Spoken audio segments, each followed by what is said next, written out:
लोकसभा चुनाव में बीजेपी के प्रदर्शन पर लगातार मंथन हो रहा है कि क्या वजह थी कि सीटें कम आई, और खासकर यूपी में, और इसको लेकर मंथनों का दौर जारी है। प्रदर्शन पर लगातार बीजेपी पोस्टमार्टम कर रही है और ऐसे में सवाल भी है कि क्या अखिलेश यादव और राहुल गांधी की जोड़ी को यूपी की जनता ने पसंद किया और जिसका चुनाव में असर दिखा। आज बीजेपी कार्य समिति की बैठक हुई और जिसमें यूपी बीजेपी के अध्यक्ष भूपेंद्र चौधरी ने एक बड़ा बयान दिया और कहा कि कांग्रेस भस्मासुर है और वो समाजवादी पार्टी के मुस्लिम वोट बैंक पर उसकी नजर है और वो अखिलेश यादव को खा जाएगी। नमस्कार, मैं हूं आपके साथ अंजनी कुमार सिंह और आप देख रहे हैं देश का सबसे पसंदीदा डिबेट शो सबका हिसाब होगा। अब भूपेंद्र चौधरी ने बयान दिया कि कांग्रेस भस्मासुर है और वो अखिलेश यादव को खा जाएगी। कांग्रेस की नजर समाजवादी पार्टी के मुस्लिम वोट बैंक पर है। तो अब सवाल यह है कि क्या दो लड़कों की जोड़ी ने बीजेपी की टेंशन बढ़ा दी है। लोकसभा के चुनाव में यूपी में अखिलेश और राहुल की जोड़ी ने जो शानदार प्रदर्शन किया, उसके लिए अब बीजेपी के पास कोई काट नहीं है। मंथन का दौर चल रहा है और ऐसे में भूपेंद्र चौधरी का बयान वो चर्चा में है। मौका तो था बीजेपी कार्य समिति की बैठक का, चर्चा हुई अखिलेश और राहुल गांधी पर। भूपेंद्र चौधरी ने कांग्रेस को भस्मासुर बताते हुए अखिलेश यादव को सावधान किया। भूपेंद्र चौधरी का कहना है कि कांग्रेस अखिलेश यादव को खत्म कर देगी। अब भूपेंद्र चौधरी के बयान के मायने क्या हैं? क्या अब बीजेपी इन दो लड़कों की जोड़ी को खत्म करना चाहती है? आगे चुनाव में क्या रणनीति रहेगी, इसको लेकर चर्चा रहेगी। अब ऐसे में सबका हिसाब होगा में जो तीन सवाल है वो आपके सामने रखते हैं।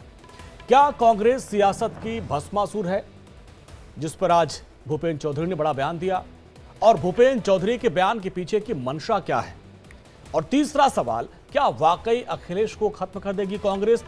इसी मुद्दे पर आज हम चर्चा करेंगे। कई खास मेहमान हमारे साथ जुड़ेंगे, लेकिन उसके पहले देख लेते हैं एक रिपोर्ट।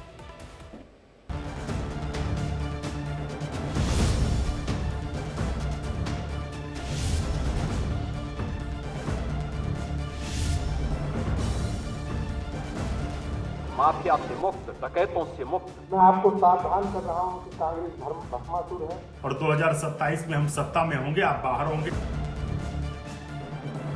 लोकसभा चुनाव खत्म हो गए, केंद्र में मोदी तीसरी बार प्रधानमंत्री बन गए, लेकिन बीजेपी की सुई यूपी पर अटकी हुई है। आखिर जिस यूपी में अयोध्या का राम मंदिर बना, वाराणसी से पीएम मोदी सांसद बने, खुद मुख्यमंत्री योगी आदित्यनाथ के हाथों में प्रदेश की कमान है, वहां बीजेपी को कैसे हार मिली? बीजेपी का प्रदर्शन अचानक क्यों कमजोर हो गया, इसको लेकर मंथन हुआ। आज फिर यूपी में बीजेपी कार्य समिति की बैठक हुई। बैठक में मुख्यमंत्री योगी आदित्यनाथ ने सरकार की उपलब्धियों को गिनाया और विपक्ष पर जोरदार हमला किया। उन्होंने कहा कि साजिश रचने वाले सफल हो गए। सीएम योगी ने कहा कि हम सभी उपचुनाव वाली सीटों को जीतेंगे। कि जो षड्यंत्र हो रहे थे, जिस षड्यंत्र की आशंका दिखाई दे रही थी, उस षड्यंत्र को करने में वे विदेशी ताकतें और विरोधी सभी सफल हो गए। क्या कारण था?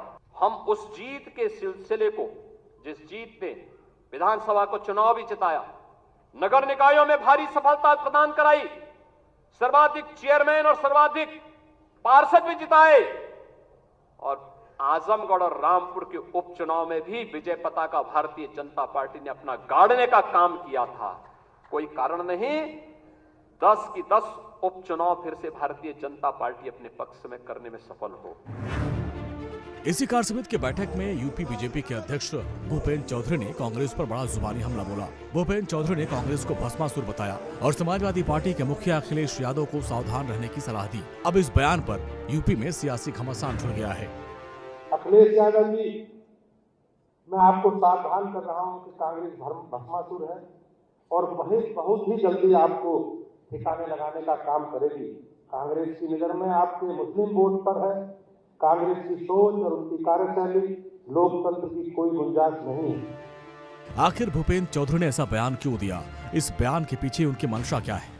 क्या बीजेपी ऐसे बयान से दो लड़कों की जोड़ी में कंफ्यूजन पैदा करना चाहती है? क्या बीजेपी यूपी में सपा और कांग्रेस के गठबंधन से टेंशन में है? क्योंकि आने वाले दिनों में यूपी में 10 सीटों पर उपचुनाव होना है और उसके बाद 2027 का विधानसभा चुनाव, जिसको लेकर बीजेपी अभी से काफी गंभीर है। भूपेंद्र चौधरी के भस्मासुर वाले बयान पर सियासत गर्मा गई है। कांग्रेस ने पलटवार करते हुए कहा, बीजेपी का डर उनकी कार्य समिति की बैठक में ही समझ में आने लगा है। कार्य समिति में भी नजर आ रहा है कि वो समाजवादी पार्टी और कांग्रेस को नसीहत दे रहे हैं। अगर नसीहत देनी है तो अपनी सरकार को नसीहत दीजिए और 2027 में हम सत्ता में होंगे, आप बाहर होंगे। आपका जो डर है वो पहले आप नसीहत अपने विधायकों से लीजिए जो बयानबाजी कर रहे हैं। हार का ठीकरा भारतीय जनता पार्टी किसी पे भी फोड़े, भारतीय जनता पार्टी से लोगों का भरोसा उठ गया है और भारतीय जनता पार्टी के इसी अहंकार के खिलाफ जनता ने अपना जनादेश दिया है। जुबानी वार और पलटवार, यूपी की सियासत एक बार फिर से गरमाई हुई है। अब जल्द ही यूपी में इंडिया गठबंधन और बीजेपी आमने सामने होने वाले हैं। 10 सीटों पर होने वाले उपचुनाव को विधानसभा चुनाव का सेमीफाइनल माना जा रहा है। दोनों ही दल पूरी ताकत के साथ इस उपचुनाव में उतरेंगे और अपना दमखम दिखाएंगे। अब देखना ये होगा कि उपचुनाव में किसका दम दिखेगा, लेकिन बीजेपी ने अभी से दांव चलना शुरू कर दिया है। Bureau report, India daily.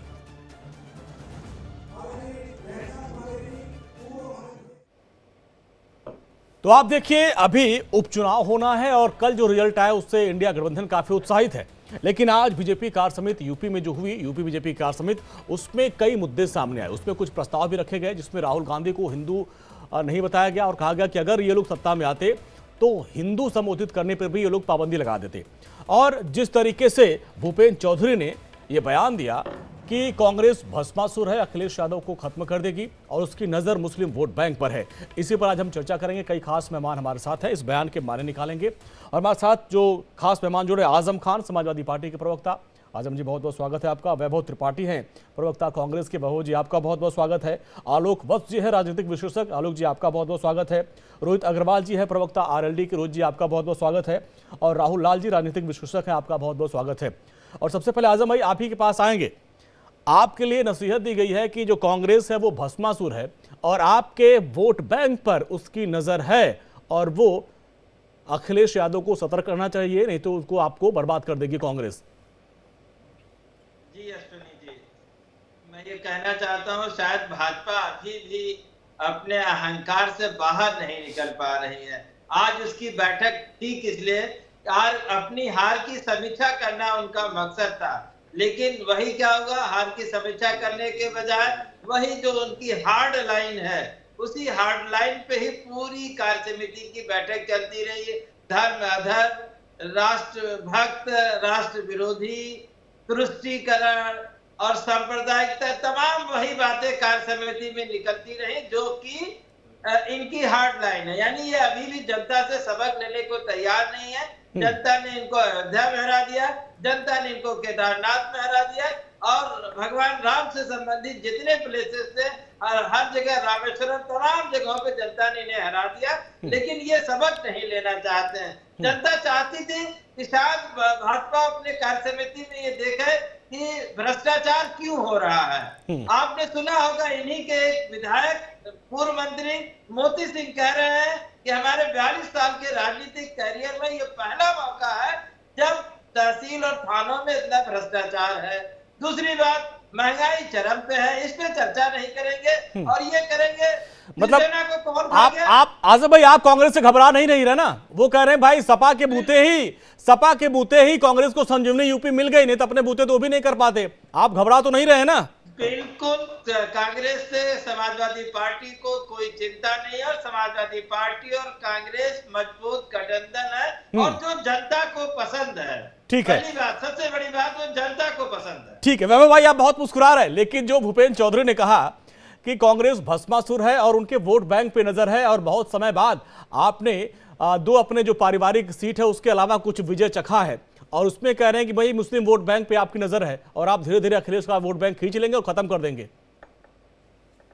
देखिए, ऐसा है कि भाजपा घबराई हुई है। हाँ। अभी कल जो उपचुनाव के परिणाम आए हैं वो भी देख लीजिए। इससे स्पष्ट हो रहा है कि भाजपा को जनता पसंद नहीं कर रही है, भाजपा को जनता हटाना चाहती है। इत्तफाकन वो बहुमत से बाहर रहे, लेकिन फिर भी भाई गठबंधन के साथ सरकार में तो हैं। लेकिन जनता अब और मजबूती से एकजुट हो रही है। इनके भ्रष्टाचार, महंगाई, बेरोजगारी और इनकी अकर्मण्यता और बड़बोलेपन पे, इनके नफरत की राजनीति के खिलाफ जनता एकजुट हो रही है और जनता ये कह रही है कि भाई ठीक है, अब धर्म की बात करने के लिए राजनीति में थोड़ी है, राजनीति का मतलब है कि आप जनता के सुख सुविधा और देश की बात कीजिए। आप उसकी बात नहीं करते, तुरंत हिंदू मुस्लिम करने लग जाते हैं, मंदिर मस्जिद करने लग जाते हैं। क्या कारण है कि प्रधानमंत्री मोदी जी 2 करोड़ रोजगार की बात करके तो आए थे सत्ता में, लेकिन आज तक रोजगार की बात नहीं करते हैं। तो जनता अपने मूल मुद्दों के लिए एकजुट हो रही है, यही कारण मतलब है कि अभी मतलब आपकी नजर मुस्लिम वोट बैंक पे नहीं है ना? आजम भाई और अखिलेश जी निश्चिंत रहे ना? आजम भाई निश्चिंत रहे ना? मतलब आप लोग सेंध तो नहीं लगाएंगे ना? अरे आप काहे चिंता कर रहे? भाजपाई बौखला रहे, वो तो समझ आ रहा है। हाँ। आप क्यों बौखला रहे? उन्हीं का मैं सवाल कर, मैं बौखलाने में नहीं वैभव भाई, हम बौखलाने उन्हीं का सवाल आपसे पूछ रहे हैं। मैं पूरा कर दूं, मैं बात पूरा कर दूं।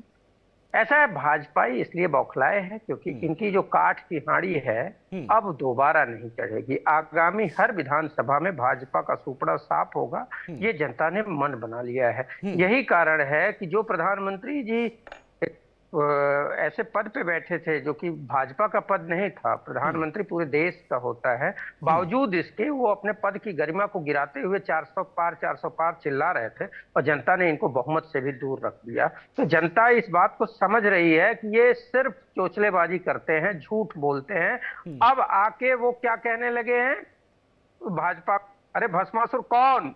शिवसेना छोड़ के आपको गई, आपने शिवसेना तोड़ी, एनसीपी तोड़ी, आप सबकी पार्टियां तोड़ के खा जाते हैं। भस्मासुर उसी को कहते हैं जो सहयोगी होता है उसी के सर पे हाथ रख के खा जाना। तो आप तो खा रहे थे, लोग छोड़ छोड़ भाग रहे हैं, अकाली दल छोड़ के भाग गया। आप पहले अपने गिरेबान में देखिए भूपेंद्र जी, भाजपा अध्यक्ष का ये जो बयान है, अभी बीजेपी की तरफ से हमारे साथ प्रवक्ता जुड़ नहीं पाए, बीजेपी की तरफ से प्रवक्ता जुड़ नहीं पाए, उनका हम इंतजार कर रहे हैं। अरे आलोक जी हैं। अच्छा, अरे वाह, आपने सूचित कर दिया मुझे। रोहित जी आपके पास आते हैं, आज कार्य समिति की बैठक हुई, उसमें कुछ प्रस्ताव पास हुआ। उसमें यह कहा गया कि राहुल हिंदू नहीं है, अगर इनकी सरकार आ जाती तो ये लोग हिंदू कहने पर भी पाबंदी लगा देते, और साथ साथ कहा कि ये भस्मासुर है, कांग्रेस समाजवादी पार्टी का वोट बैंक उसमें सेध लगा देगी। क्या मायने इस बयान के? अंजनी जी देखिए, सबसे पहले तो मैं इंडिया गठबंधन को बधाई दूंगा कि उनकी सरकार इतने समय बाद, 10 साल बाद उनकी सरकार बनी, राहुल गांधी प्रधानमंत्री बने। अच्छा, नहीं बने तो फिर किस चीज की बात कर रहे थे अभी आजम खान समाजवादी पार्टी के प्रवक्ता की भाजपा हार गई और ये जीत गए? ये किस चीज की बात कर रहे हैं कांग्रेस के प्रवक्ता? इनका तो मानसिक संतुलन बिगड़ चुका है अंजनी जी। अब आप डिबेट पे इन लोगों को मत बुलाया करिए, क्योंकि आप ये सोचिए कि जो व्यक्ति हारने को अपने आप को जीत बता रहा है, भाई साहब आप हारे हो उसके बाद आप बता रहे हो कि आप जीत गए हो, तो आपका मानसिक संतुलन ही मैं मानूंगा कि आपका मानसिक संतुलन कहीं ना कहीं खत्म हो गया है। तो आपको इलाज की जरूरत है, आपको इलाज की जरूरत है, क्योंकि आप अपनी आंखों से आप सपना देख रहे हैं। अंजनी जी को कहिए चुप हो जाए। ऐसे डिबेट वैभव जी पहले राउंड में बोलने दीजिए, आपके राउंड में उन्होंने बोला पहले राउंड में पूरी बात हो जाए, इसके बाद खुली डिबेट होगी। हाँ भाई, हम भी तो सुन रहे थे ना, एक जो भी कह रहे थे ऊट पटांग। तो देखिए, स्थिति ये है कि मुझे लगता है कि कहीं ना कहीं कांग्रेस और समाजवादी पार्टी को गहन जो आघात हुआ है, उनको इलाज की जरूरत है, उनको मानसिक इलाज की जरूरत है। वो इलाज करवाइए ताकि कम से कम इनको ये समझ में आए कि ये विपक्ष में थे, विपक्ष में हैं, और विपक्ष में ही जनता ने इनको रखा है अगले 5 साल तक के लिए। तो जनता के मुद्दों पे संघर्ष करिए, जश्न मत मनाइए। अब आप स्थिति देखिए, जो दल जीत के आया है, एनडीए जिसने सरकार बनाई है, जिसने शपथ ली है, वो समीक्षा कर रहा है कि साहब हमको अगर चोट लगी तो क्यों लगी, अगर हम कमजोर हुए तो क्यों हुए। परंतु हारने वाले आत्ममुग्ध हैं, हारने वाले कह रहे हैं हम जीत गए जी, और ये लोग तो हार गए हैं। तो अब आप स्थिति खुद ही समझ सकते हैं कि क्या स्थिति है विपक्ष की हमारे देश के अंदर। दूसरी चीज, सदन के अंदर किसने कहा हिंदू हिंसक है? राहुल गांधी जी ने कहा। तीसरी चीज, एक इनके नेता है आचार्य प्रमोद कृष्णन जी, कांग्रेस के। भाई साहब थोड़ा सबर तो रखो, हम समझ रहे हैं आपकी बेबसी, हम समझ रहे हैं आपकी बेबसी, समझ रहे हैं वैभव त्रिपाठी जी, आपकी बेबसी समझ रहे हैं, क्योंकि हिंदू को हिंसक सुनने के बाद भी आप मुझसे बोल नहीं पा रहे हो, आपकी बेबसी हम समझ रहे हैं। देखिए, जिस तरीके से अगर डिबेट करेंगे तो आगे में वो भाई बात सुन लीजिए, एक बार सुन लीजिए, इसके बाद सब एक राउंड सबको सुन लेते हैं। भाई देखिए, कौन झूठ बोल रहा है वो तो जनता तय करेगी। ठीक है भैया, ठीक है भैया, पहले तो हिंदुओं को गाली दोगे और फिर यहाँ पे प्रवक्ता आके चिल्लाएंगे कि साहब ये झूठ बोल रहे हैं, सच बोल रहे हैं।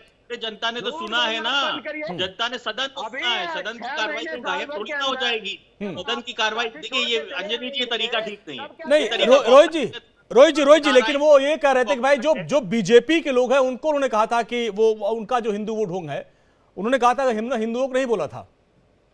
नहीं, देखिए, एक स्थिति बिल्कुल साफ है कि समाजवादी पार्टी के आजम खान साहब, ये जो हमारे प्रवक्ता बैठे, इन्हीं के नामा राशि आज भू माफिया बन के जेल में हैं। उन्होंने 2016 में अंबेडकर जी का अपमान किया था, और कहा था ये जो अंबेडकर हैं ये भूमाफिया हैं सबसे बड़े इस देश के।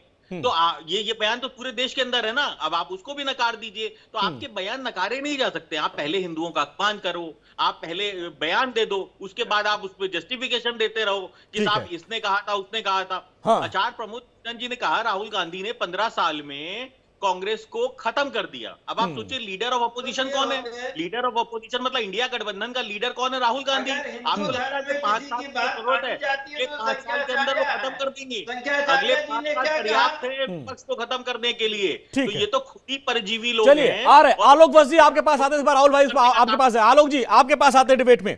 आलोक जी, ये जो चौधरी साहब का बयान था और दूसरा उन्होंने ये भी कहा कि कांग्रेस का एक इकोसिस्टम है, वो ये कह रहा है कि भाई हम हार गए लेकिन जीत गए हैं और जश्न मना रहा है, और जो जीते हुए उनको हार बता के उनका मजाक उड़ा रहा है। ये इकोसिस्टम क्या और भूपेंद्र चौधरी के बयान को कैसे हम लें? देखिए अंजनी जी, जो ये 13 राज्य विधानसभाओं का रिजल्ट आया है, हाँ, उसमें भारतीय जनता पार्टी मात्र 3 जगह हारी है और जगहों पे तो वो थी ही नहीं लड़ाई में, उसमें तो दूसरे दल के लोग थे। अच्छा, तो ये 3 सीटों पे हार से इतना जश्न मनाने की क्या जरूरत है? हम वेस्ट बंगाल में 3 सीटों पे हारे हैं, ठीक है।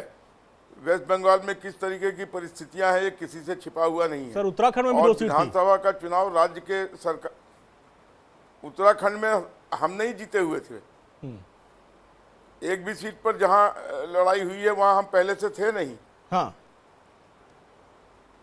इसलिए इतना जश्न मनाने की जरूरत नहीं है। और सही कहा एक पूर्व के प्रवक्ता ने कि जनता ने जनादेश दिया है भारतीय जनता पार्टी गठबंधन को, तो उसकी जीत के बजाय ये अपनी जीत की बात करते हैं। इनको अपोजिशन, ठीक है, स्ट्रांग अपोजिशन के तौर पे लाया गया है, लेकिन इनको सरकार तो नहीं बनाने की कवायद जनता ने की है। तो ये इस तरीके का क्यों माहौल पैदा करते हैं कि जैसे कि दूसरे दल हारे हुए हैं और ये जीते हुए हैं जी। और अपोजिशन का काम होता है कंस्ट्रक्टिव अपोजिशन का, expose, depose and then propose. तो ये एक्सपोज तो कोई चीज करते हैं, लेकिन डिपोज और प्रपोज पर साइलेंट हो जाते हैं। बहुत सी चीजें हैं जिस पर सबको मिलजुल के, जैसे कि नीट का एग्जाम में आउट हुआ पेपर, तो वो आज का मसला थोड़ी है। 1997 से पेपर लीक हो रहा है, उस समय किसकी सरकार थी? तो इनको तो चाहिए कि उस पर मिल बैठ के इस ज्वलन समस्या को कैसे सॉल्व करें उस पर बात करनी चाहिए। तो ये सिर्फ हल्ला मचाते हैं। लेकिन भूपेंद्र चौधरी जो यूपी बीजेपी के अध्यक्ष हैं, ये बयान देके क्या लगता है कि अखिलेश और राहुल की जोड़ी में सिर लगाना चाहते हैं कि भाई कांग्रेस भस्मासुर है? देखिए कांग्रेस धीरे धीरे, इसमें कोई शक नहीं है कि राहुल की अखिलेश के वोट बैंक पर अपनी नजर रखे हुए है। हिंदुस्तान में बड़े पैमाने पर मुसलमानों का साथ उसने ले लिया है और यहाँ भी उसकी नजर रहेगी। अभी नहीं सही, लेकिन दूरगामी परिणाम होंगे कि वो ये वोट बैंक अपने तरफ ट्रांसफर कराने की पूरी कोशिश करेगी। ठीक है, राहुल लाल जी आपके पास आते हैं। भूपेंद्र चौधरी का बयान और जो मुस्लिम वोट बैंक को लेकर एक बड़ी बात कही है यूपी बीजेपी के अध्यक्ष ने, और राहुल गांधी को हम देख रहे हैं 99 सीट जीतने के बाद उत्साहित है और 2027 के लिए पूरा प्लान तैयार कर रहे हैं। ऐसे में भूपेंद्र चौधरी का यह बयान कैसे आप इसको लेते हैं? आनंद जी, मुझे लग रहा है कि भूपेंद्र चौधरी का ये पूरा जो बयान है वो मामले को भटकाने के लिए। देखिए राष्ट्रीय स्तर पे एनडीए की सरकार बनी है, इसमें कोई किंतु परंतु की बात नहीं है, लेकिन उत्तर प्रदेश को लेकर समीक्षा क्यों हो रही है? क्योंकि उत्तर प्रदेश अगर राज्य विशेष को लेकर बातें करें तो लोकसभा चुनाव में भारतीय जनता पार्टी को करारी शिकस्त मिली है वहां पे।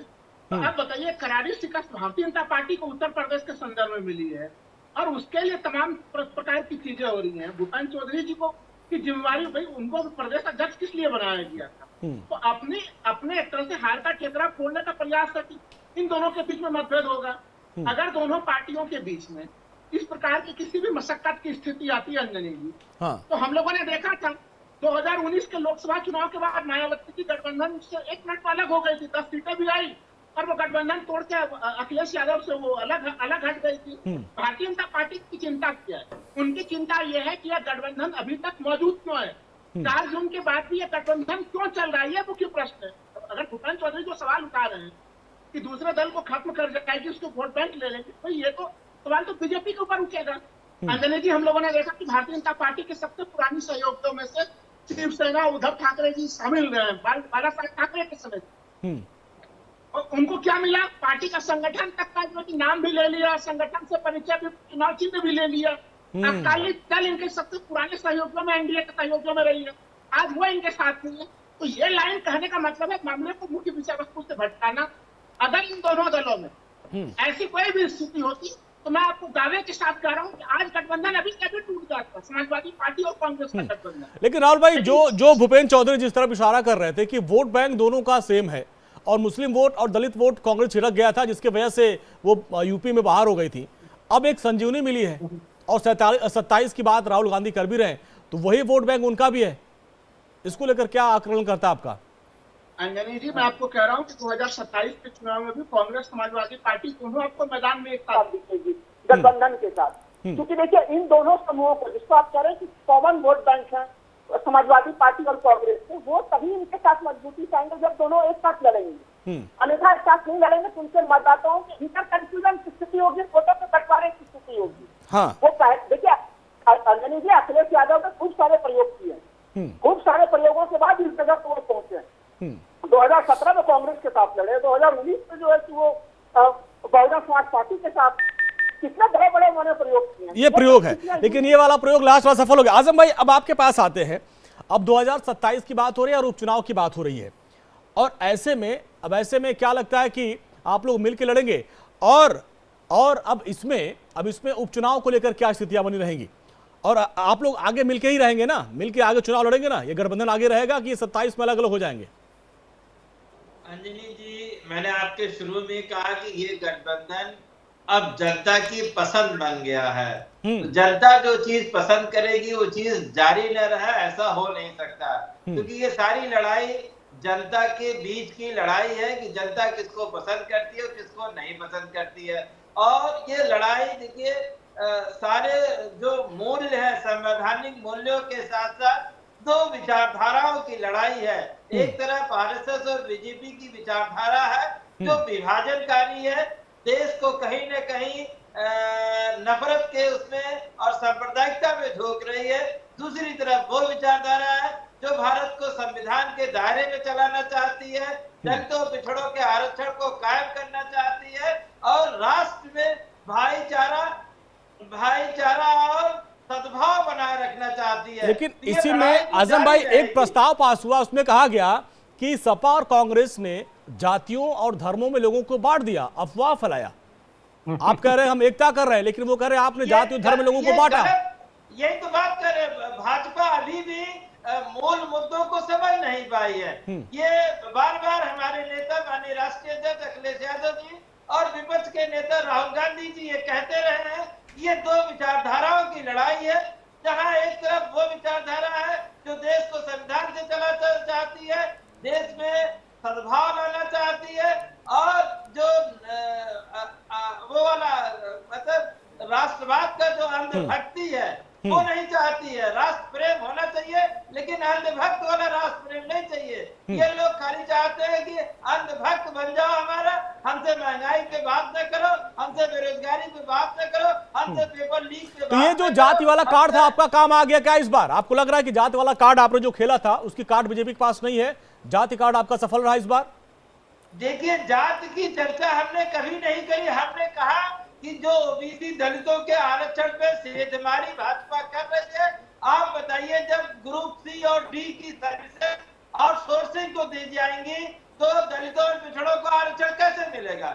डायरेक्ट आईएएस आप बना रहे हो और वहां दलितों और पिछड़ों को आरक्षण दे नहीं रहे हो, तो आरक्षण उसे दिख रहा है ना दलित और पिछड़े को कि हमारा आरक्षण भाजपा खत्म कर रही है। आप सरकारी नौकरी में भर्ती नहीं करेंगे, जिसका मतलब आप दलितों और पिछड़ों का आरक्षण खा रहे हैं। अच्छा, आप आरक्षण मालूम है? अच्छा, हमें बताने की जरूरत नहीं है, मालूम है उन्हें। तो आरक्षण और संविधान खत्म करने की जो आपने एक नैरेटिव सेट किया वो भी मान रहे हैं कि इसको लेके दिक्कत हुई है। अब वैभव भाई, आज एक बात बड़ी साफगोई से मुख्यमंत्री जी ने मानी। उन्होंने कहा कि जो अति आत्मविश्वास था इससे हमको चोट लगी है, लेकिन घबराने की जरूरत नहीं है। उपचुनाव और 27 चुनाव हम जीतेंगे और हमने जो वोट बैंक शिफ्ट हुआ, दलित वोट बैंक सपा की तरफ और आपकी तरफ, उसको फिर वापस ले आएंगे। देखिए, ऐसा है, मुख्यमंत्री जी का जो ये अति आत्मविश्वास वाला बयान है वो तो खैर अच्छी बात है कि उन्होंने एटलीस्ट मान लिया, लेकिन उन्होंने बहुत सारी चीजें नहीं मानी। जो उन्होंने नफरत फैलाई है, स्वजातीय माफियागिरी चलाई है, वो उन सब मुद्दों पे वो बात नहीं करते हैं। लेकिन जनता अब एकजुट है कि भाई माफिया जो है, समान रूप से सभी माफिया पे कार्रवाई होनी चाहिए। आपके अपनी जाति के स्वजातीय माफिया हैं तो उनको प्रश्रय नहीं दिया जाना चाहिए, जबकि यूपी के सभी ठेकों में इनके स्वजातीय जितने माफिया हैं उनकी हिस्सेदारी चल रही है। अच्छा। कोई नया व्यक्ति ठेकेदारी नहीं कर सकता है। अगर वो जाएगा तो उसको कमीशन देना होगा और उन्हीं के माध्यम से जाएगा। ये देखा गया है। आप जनता के बीच इस पर चर्चा चल रही है और जनता एकजुट है। मैं आपको एक बात और बताना चाहता हूँ जी। हमारे आरएलडी के साथी कह रहे थे, भाई साहब ऐसा है कि हिंदू सिर्फ भाजपा को वोट देने वाले नहीं, अगर सिर्फ हिंदू भाजपा को वोट दे रहे होते तो भाजपा एक तरफा 543 से जीत जाया करती।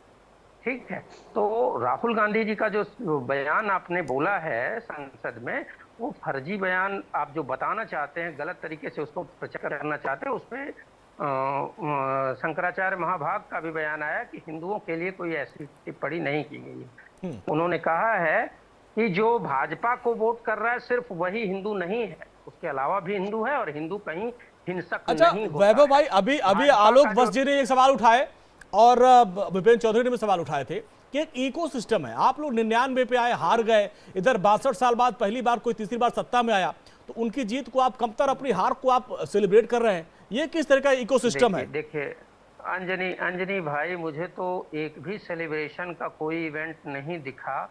जितना बड़ा इवेंट प्रधानमंत्री मोदी जी ने बहुमत से दूर रहने के बाद उसी दिन किया, मुझे तो नहीं दिखा। अब आप पता नहीं कहां से इन मुद्दों को, नॉनसेंस को मूल मुद्दा बना देते हैं।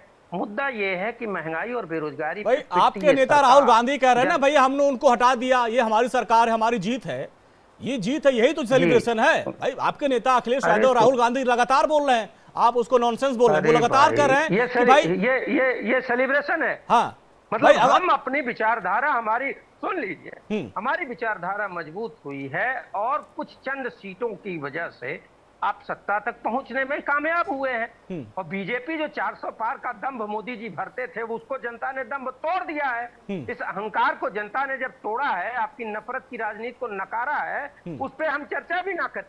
मोदी जी कहें कि नहीं जी हम 240 सीट पा के भी हम तो जी बादशाह हैं। अरे हमने भी 84 में जितना बड़ा प्रचंड बहुमत हमको मिला था, 89 में जब हम बहुमत से दूर रह गए तो ऐसा नहीं था कि हम चाहते तो सरकार नहीं बना लेते। और बहुत सारे लोग खड़े थे। आलोक जी आप जवाब दीजिए, आप ही ने सवाल उठाए थे। Let me complete. हाँ जी, जल्दी बोल लीजिए, फिर आलोक जी ने सवाल किया था। जी, राजीव गांधी ने कहा कि जनता का मूड जो था हमको हटाने का था। वो अलग बात है कि हम सबसे बड़े दल हैं, जब हटाने का जनता का मूड था, इसलिए नैतिक आधार पर हमको सरकार नहीं बनानी चाहिए, वो थी नैतिकता। यहाँ तो तोड़ फोड़, ईडी सीबीआई, खरीद फरोख्त करके सरकार चाहिए, क्योंकि मोदी जी, योगी जी को सबको पता है जिस दिन सरकार बदलेगी जेल जाना तय है। आलोक जी जवाब दीजिए। देखिए, ये अनर्गल बातें कर रहे हैं, रोज रोज इस बात को कहना कि हम जीत गए, ये भी तो एक तरीके का सेलिब्रेशन ही है। और आप सिर्फ ढोल नगाड़े पीट के सम्मान किया। हम विपक्ष में बैठने के लिए तैयार हुए। आपने नहीं कहा हम विपक्ष में बैठेंगे। हमने कहा हम विपक्ष में बैठेंगे।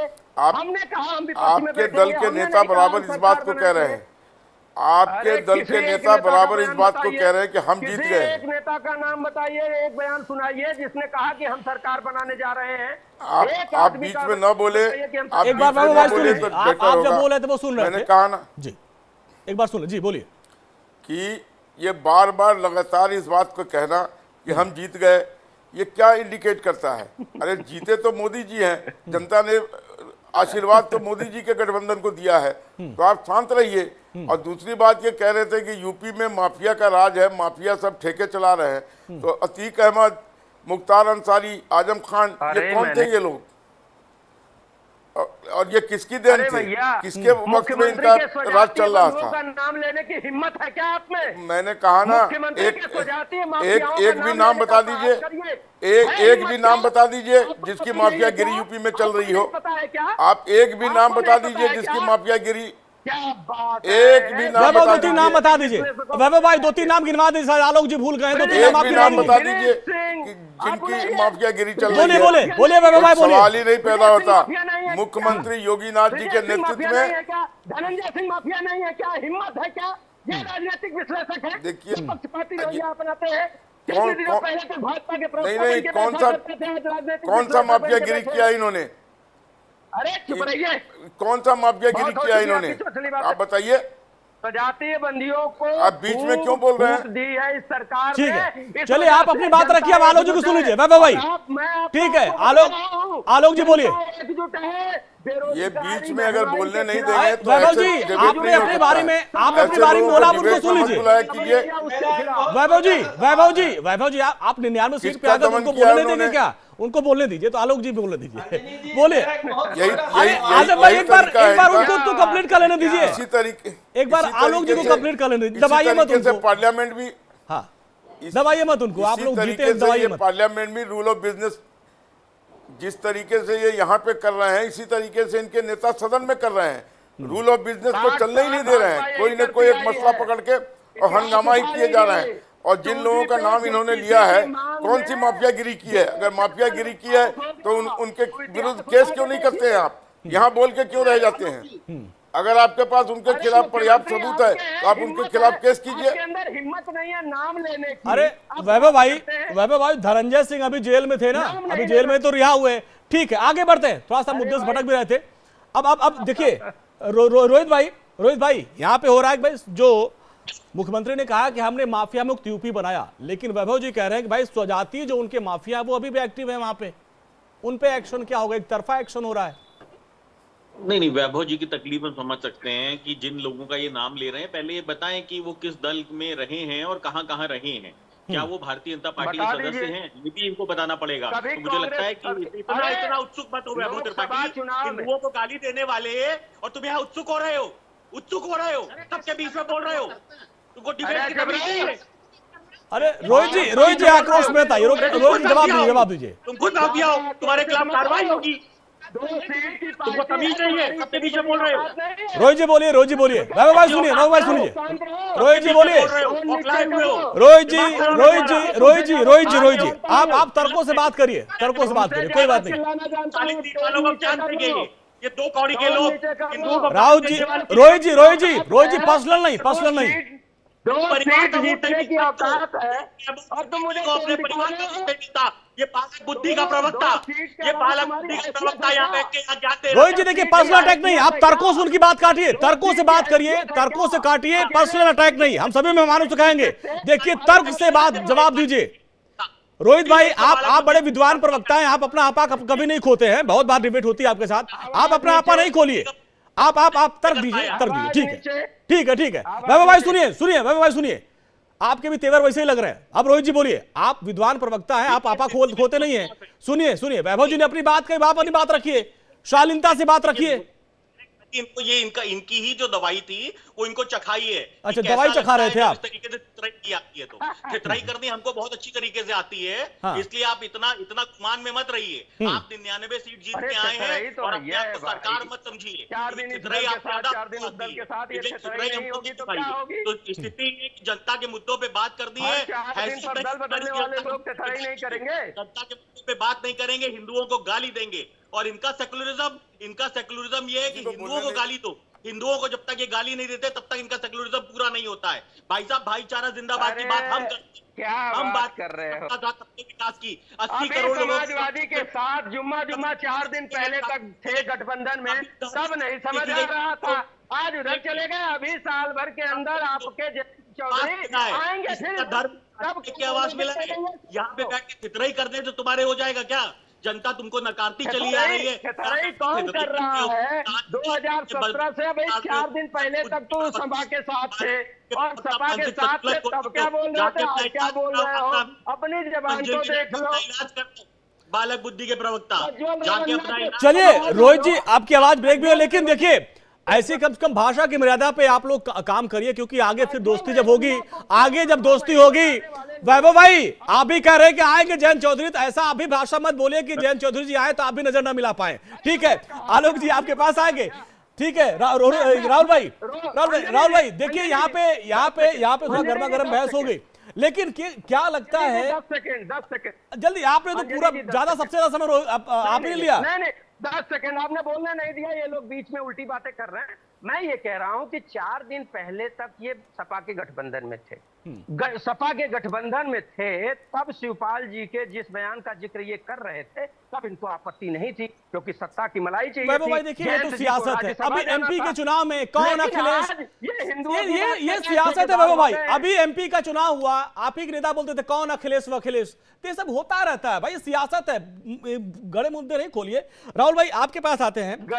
गड़े मुद्दे नहीं हो सकता, ठीक है, देखिए हर कोई जो है ना मुद्दों को बचा के रखता है। राहुल जी, अब ये जो मुद्दा था कि राहुल और अखिलेश की जोड़ी ने जो यूपी में कमाल दिखाया, अब दोनों पार्टियां करें भाई हम 27 तक मिल के रहेंगे, लेकिन एमपी वाला प्रकरण वो भी था जिसमें कौन अखिलेश वखिलेश था, लेकिन अब लगता है कि दोनों दलों की मजबूरी भी है कि अगर मिल के नहीं काम करेंगे तो एक बार फिर बीजेपी आ जाएगी वापस।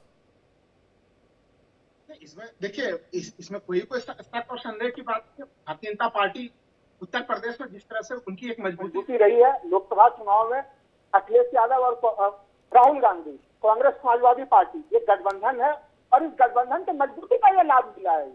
और देखिए इस समय भारतीय जनता पार्टी के लोग कह रहे हैं कि समाजवादी पार्टी और कांग्रेस ने लोगों को जाति समूह में बांट दिया। मैं आपको बता दूं अरविंद जी कि मैंने देश में पहली बार केंद्रीय मंत्रिमंडल का जब 2022 से पहले विस्तार हो रहा था और उसको उत्तर प्रदेश के लोगों को प्रतिनिधित्व मिला था, भारतीय जनता पार्टी ने केंद्रीय मंत्रिमंडल के लोगों में जो उत्तर प्रदेश को शामिल थे बताया, उनके जातियों का वर्णन करके बताया, लिस्ट जारी किया था। तो क्या भारतीय जनता पार्टी ये कहना चाहती है कि हम इस पूरे फॉर्मूले से हम बाहर हैं?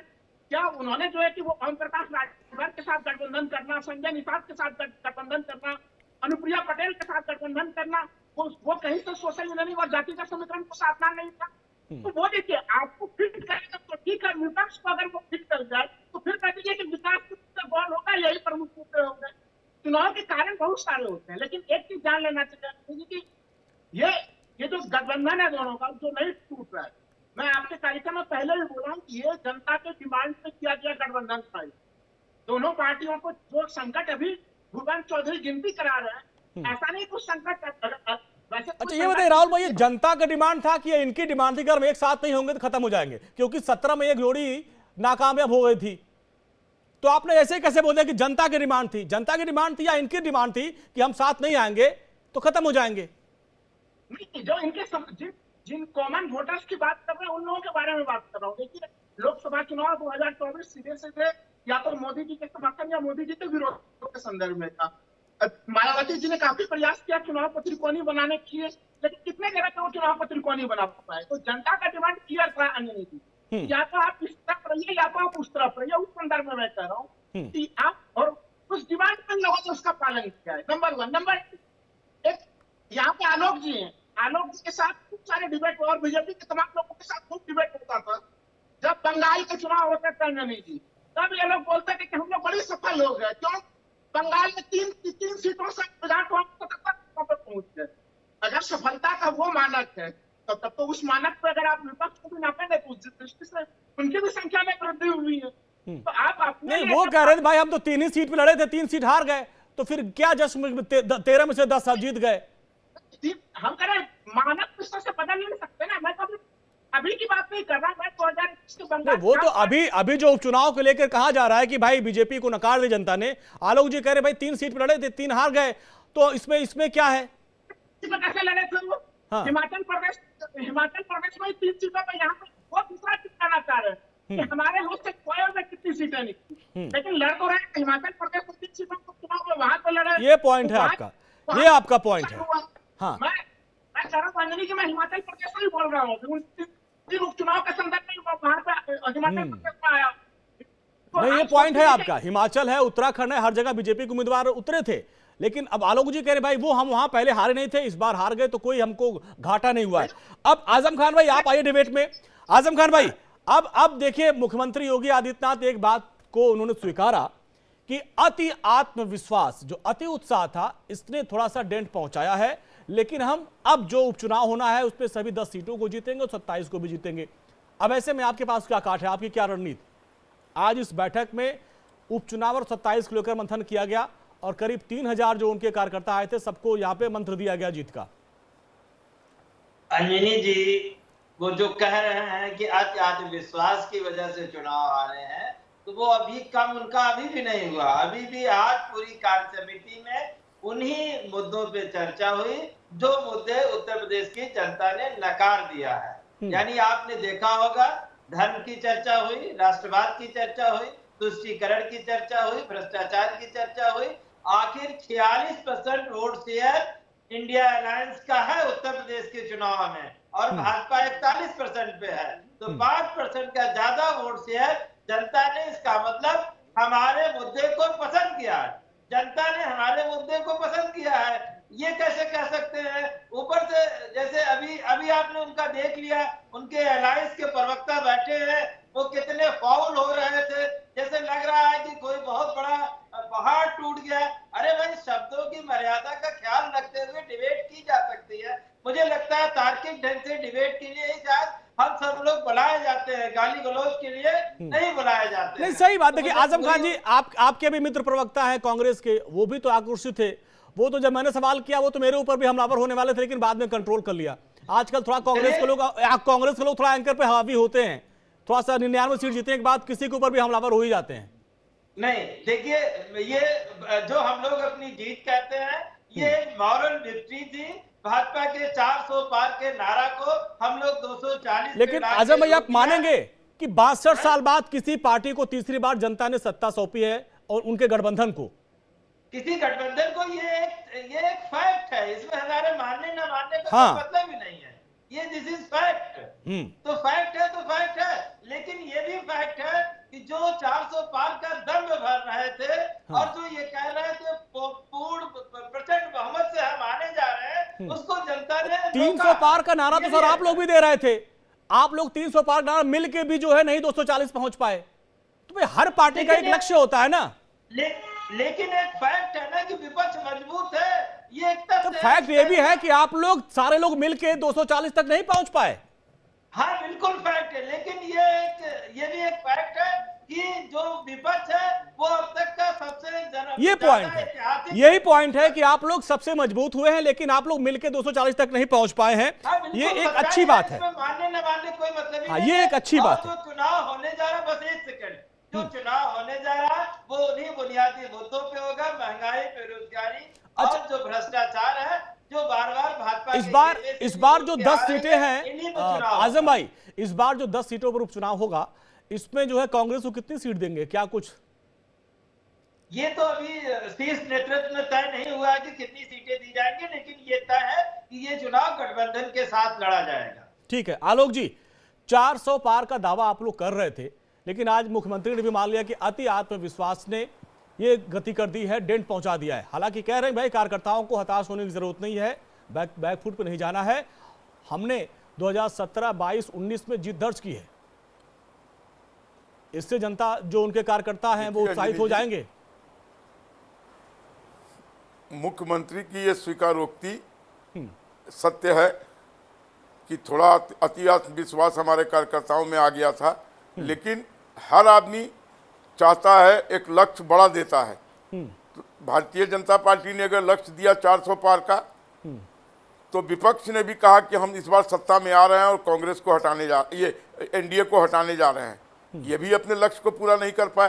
तो लक्ष्य तो हर आदमी का बड़ा होता है, चाहे वो उसको अचीव करे या ना करे, लेकिन लक्ष्य कोई छोटा नहीं रखता है। और ये सही है जिस तरीके से मुख्यमंत्री जी ने इसकी स्वीकारोक्ति की है कि अति अविश्वास था, और इन्होंने जो भ्रम फैलाया उसमें ये सफल हो गए कि अगर भारतीय जनता पार्टी आएगी तो आरक्षण खत्म कर देगी, संविधान खत्म कर देगी। वो किसी तरीके से ये घुट्टी पिलाने में सफल हो गए। इस तो क्या आपको क्या लगता है कि जनता इतनी नासमझ है कि जो ये दोनों लोग गए, आजम भाई और वैभव जी, उसको मान लिया, आपकी बात नहीं मानी?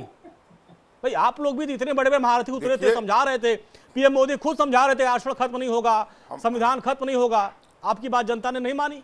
देखिए, हमारे समझाने के बजाय उनकी बातों को ज्यादा समझा जनता ने, ऐसा हमारा मानना है। हाँ। लेकिन एक चीज जान लीजिए, आज भी सबसे ज्यादा दलित और शेड्यूल कास्ट एमएलए और एमपी हमारे ही दल के पास हैं। हम फिर से जाएंगे उनके पास और इस बात को समझाने की कोशिश करेंगे और उसमें सफल होंगे, उसके बाद इनका सुपड़ा साफ कर देंगे। ठीक है, वह मुझे जवाब दीजिए। कह रहे भाई जो दलित वोट बैंक शिफ्ट हुआ है उसको हम बैठने वाले नहीं है, हमारे कार्यकर्ता लग गए, उनको फिर वापस शिफ्ट करेंगे अपने साथ। देखिए भाजपा विपक्ष में होती वो 400 नहीं 543 का दावा अगर करती और वो 150 पे भी सिमट जाती तो भी हम ये मानते कि 50 से 150 पहुंचे हैं, अच्छा किया है, ठीक। लेकिन जब खुद देश के प्रधानमंत्री सरकारी खर्चे पे सरकारी प्रचार कर रहे हैं भाजपा का 400 पार, और उस 400 पार को जनता ने ध्वस्त किया और ये बहुमत से भी हो गए बाहर, तो ये वही स्थिति है। नैतिकता इनके अंदर नहीं है, इस वजह से ये सत्ता में है, ताली बजा रहे हैं। हम जनादेश का सम्मान करते हैं, भैया ठीक है, आप सरकार में हैं और इसको कोई बदल नहीं सकता। मोदी जी प्रधानमंत्री हैं, हम विपक्ष में हैं। आलोक जी को मैंने यही बात कही कि देखिए, हमने कहा कि हम विपक्ष की भूमिका में थे और विपक्ष की भूमिका हम निभाएंगे, हम सरकार बनाने नहीं जा रहे हैं। हमने सकारात्मक भूमिका में नहीं है आप नकारात्मक भूमिका में हैं। आप सकारात्मक भूमिका में नहीं है, आप नकारात्मक भूमिका में। सकारात्मक, अरे सुनिए, प्रपोज डिपोज क्या क्या क्या, अरे आलोक जी थोड़ा सा, आप चूंकि अब जब आपके नाम के आगे राजनीतिक विश्लेषक लगा है तो थोड़ा सा मर्यादा रख लीजिए, भाजपा वाली बात मत करिए। मैं ये कह रहा हूं कि हमने प्रपोज की जेपीसी से जांच होनी चाहिए राफेल की, पेगासस, इस सरकार ने सुना क्या? हमने कहा नीट पे चर्चा होनी चाहिए, इस सरकार ने सुना क्या? सरकार विपक्ष की बातों को तवज्जो देती रही है, ये 70 साल का इतिहास है। 2014 से अब तक कितनी बार विपक्ष की बात आपने मानी है? वो चाहे हम बता दें, तेलुगु देशम पार्टी 84 में जब राजीव गांधी की सरकार बनी और तेलुगु देशम पार्टी से आपकी औकात बहुत नीचे थी, 2 ही सीट थी, आप तेलुगु देशम पार्टी ने कहा कि भैया बोफोर्स की जेपीसी से जांच होनी चाहिए, राजीव गांधी के ऊपर आरोप लगाया और राजीव जी ने संसद में कहा कि ना मैंने एक चवन्नी खाया है ना किसी मेरे सहयोगी ने, और हम जेपीसी की जांच कराते हैं। क्या नैतिकता मोदी जी में वो है?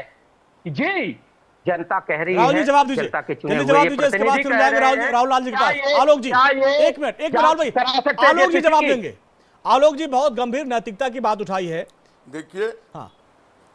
देखिए ये मामला सुप्रीम कोर्ट में भी गया था और सुप्रीम कोर्ट ने साफ कहा कि इसमें कहीं कोई गड़बड़ी नहीं है। नहीं तो सुप्रीम कोर्ट का एक कमेंट आप गए थे, सुप्रीम कोर्ट ने कहा कि गोपनीयता के नाम पे। अब मैं आपको आलोक जी कभी एक बात सुप्रीम कोर्ट ने स्पष्ट शब्दों में कहा, सुनिए, स्पष्ट शब्दों में कहा था कि इसमें कहीं कोई गड़बड़ी नहीं है। नहीं, सुप्रीम कोर्ट ने कहा गोपनीयता के नाम पे भ्रष्टाचार नहीं छिपाया जा सकता। और एक मेरा और सवाल है कि एचएएल से कॉन्ट्रैक्ट छीन कर रिलायंस को देना, कहां की गोपनीयता थी, कहां की नैतिकता थी, कहां का राष्ट्रवाद था? चीन घुसा जा रहा है, प्रधानमंत्री क्लीन चिट दे रहे हैं, कहां का राष्ट्रवाद है? इन सभी मुद्दों पे चर्चा से प्रधानमंत्री मोदी एक बार वैभव भाई एक मिनट आलोक जी, एक सवाल जो है जनता के मन में, मेरे मन में भी है। वैभव भाई आपके पास आएंगे। हमको भी लगभग 20 साल हो गए ये सब करते करते पत्रकारिता। हमने पहली बार देखा कि राष्ट्रपति के अभिभाषण पर चर्चा होनी थी और आप लोग ये राहुल गांधी को मैं पहली बार देख रहा हूं, वो हू पू कर रहे थे और कह रहे थे कि तुम लोग भी करो। पहली बार ऐसा हमने देखा। अगर अभिभाषण पे चर्चा करते और आप उस दौरान नीट का मुद्दा उठाते तो हर कोई आपकी सराहना करता, लेकिन आप कह रहे हम अभिभाषण पे चर्चा नहीं करेंगे, इसी मुद्दे पर चर्चा करेंगे। आप एक वाकया ऐसा बता दीजिए पिछले 10 सालों में कि अरे हम इसी सत्र की बात कर रहे हैं, 10 साल छोड़िए, अभी हम इसी सत्र की बात कर रहे हैं। बात अपनी पूरी करूं। मैंने जो मेरा सवाल आप घुमा रहे हैं ना, आपने नैतिकता की बात की, आपने नैतिकता की बात की सर आपने नैतिकता की बात की जब राष्ट्रपति के अभिभाषण पर चर्चा हो रही थी। अंजनी जी, मेरी बात तो सवाल सुन लीजिए आप मेरी सवाल, मैंने ये कहा था आपसे नैतिकता की बात पे कि जब राष्ट्रपति के अभिभाषण में चर्चा हो रही थी, राहुल जी को बोलना चाहिए था और नीट का मुद्दा राष्ट्रपति जी ने उठाया था, उस पर घेरना चाहिए था, लेकिन आप लोग हु करके भाग गए वहां से। ये क्या नैतिकता है? पूरा देश देख रहा है। अरे सुन लीजिए, एक दिन भी पार्लियामेंट चलने नहीं दिया है। अब देखिए ये देख लीजिए, आलोक जी आप उनको बोले दीजिए, आलोक जी उनको बोले दीजिए। हाँ बोलिए। भाजपा के प्रवक्ता नहीं है आज। वैभव भाई बोलिए, वैभव भाई बोलिए। ऐसा है हाँ। कि राहुल जी नीट की चर्चा पे जब बात रख रहे थे तो उनका माइक बंद कर दिया गया। विषय क्या था फिर? देखिए आप, देखिए यही वैभव भाई, आप स्मार्ट बन रहे हैं, आप जनता बहुत स्मार्ट है। नहीं आप स्मार्ट बने भाई। वहां पे राष्ट्रपति के अभिभाषण पे चर्चा हो रही थी अंजनी जी, सर, राष्ट्रपति के अभिभाषण पे चर्चा हो रही थी ना। राष्ट्रपति सरकार का लिखा हुआ बयान पढ़ रही थी। हाँ। जो पिछली तो बार ये क्या ये नया है क्या? ये पहली बार हुआ है क्या? सुन ले, ये पहली बार हुआ 2 है? सेकंड बाद आप टोकेंगे।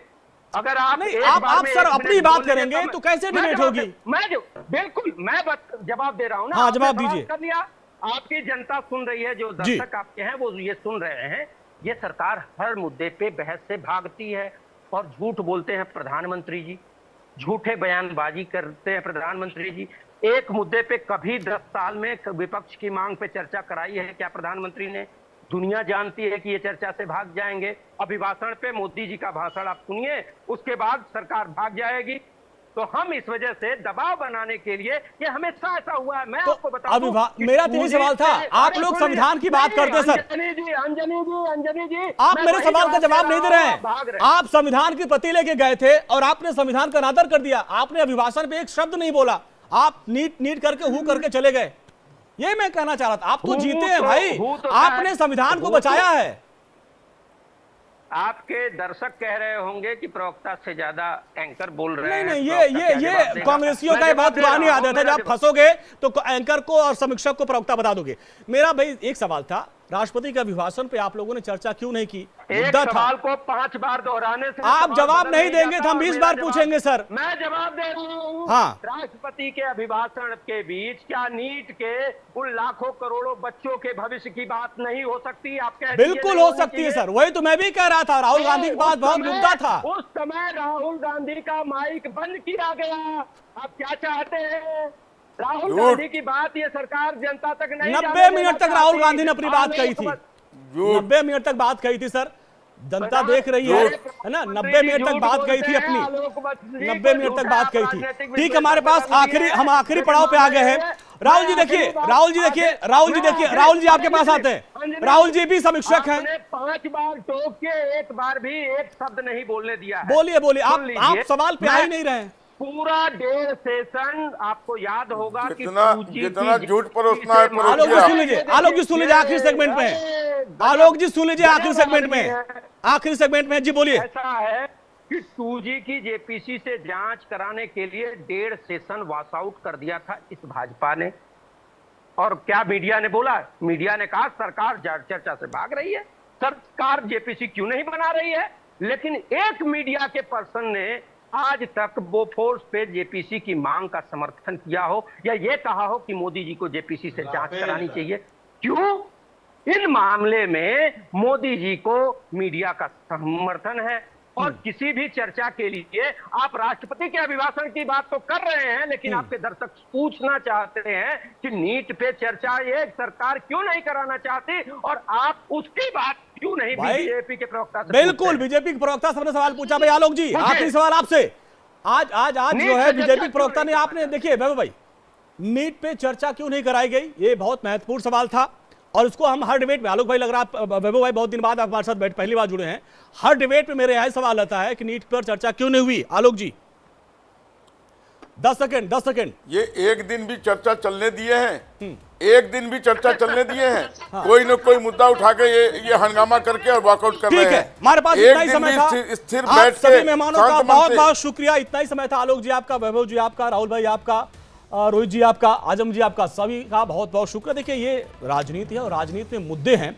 और आज बीजेपी यूपी कार्य समिति की बैठक में इस बात को माना गया कि अति आत्मविश्वास के चलते डेंट हुआ है, लेकिन घबराने की जरूरत नहीं है। लेकिन यह भी तय है कि अखिलेश और राहुल की जोड़ी ने बीजेपी की टेंशन तो जरूर बढ़ा दी है। और इसी के साथ इस बुलेटिन में इतना ही। छोटा सा ब्रेक के बाद भी खबरों का सिलसिला लगातार जारी है।